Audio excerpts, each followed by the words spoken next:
In here. I mean, Terence, you were talking about your experience in prison and how it helped you find your way. What you're seeing now is many community members taking to the streets.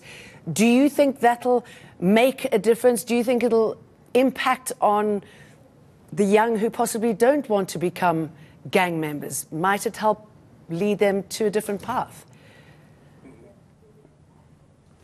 Well, I'll put it to you like this. Mr. Biggie clearly saying this, the people are saying that. Once everything is calmed down and people are back to normal, the police are gone back home, they're doing what they're doing, they'll sit in the police station. They're not worried about the community no more. So now we got councillors. What are the councillors doing? Will they come back and help the people? Because where I'm from Wentworth. Our councillor don't help the people of Wentworth. The people are fighting. The people are hungry. You got to understand. Well, it's people like me. Now, I just put my faith in Jesus. And I say, hey, you know what, Lord, you're going to guide me. I believe and I trust in you. Lord, please, you lead the way for me. Are the people thinking the way I'm thinking? A lot of them are not thinking that way. Right?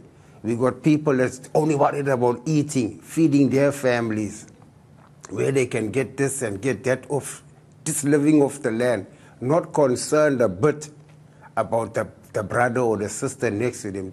I'm from Wentworth. People are suffering. What are the people doing to help them? Nothing. The councillors are there? Nothing. The pastors are there? Nothing. All right, Eldred, if the councillors are not there and obviously so many people are failing on so many different levels, what is the... I mean, how are you viewing this in say, a 10-year time scenario? And this sort of rot, what does it attract? And I'm talking about rot when I'm talking about the crime and the gangster, obviously. What sort of criminals does it attract? Well, Jane, you may have to restate that question. I just want to quickly, while you do so, let me quickly respond to this idea that police move into an area, they stabilize it, and then they normalize it, and then we have programs. I think what we're getting at is that But what's the point of these programs if people don't have money? Once police move in... Well, look, now in Westbury, we have an opportunity to have a different kind of conversation. We have a unit there that can bring relative stability to the area and provide an opportunity and the breathing room for various people to come to the party. Your callers and your guests are right by asking, where are your city councillors? Where are your ward councillors? Where's your community leadership? Where are the various other government departments? They now need to be sitting down, because what we're dealing with, and I think this is the point that General Very was making, security and crime is one thing, risk and vulnerability and harm is another. Our communities are vulnerable, our young people are elderly, and our women are at risk. Those things the police don't manage from a security point of view. But the other institutions of state, whether it be school, whether it be the family, whether it be the religious sector, whether it be welfare, they need to come in. And the communities that we're talking about, there's an absence of a welfare, a health net and social welfare net that actually supports and provides for people.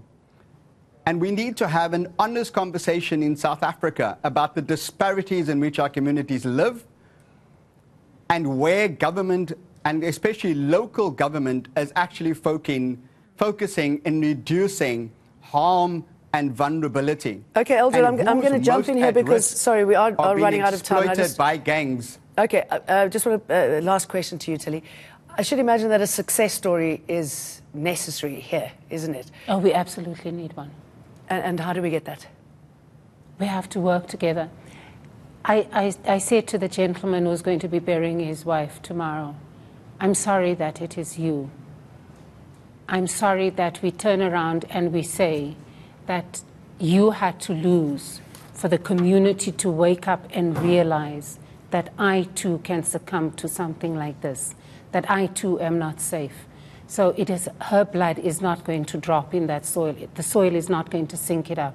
Her blood is going to rise up and make people turn around and be able to say, you know, enough is enough. We need to work with our police so that these people are in our community. So a success story for me right now, from a policing point of view, is that communities can come up and work with their policemen and women in terms of pointing out and rooting out the criminals in their midst, including the mothers.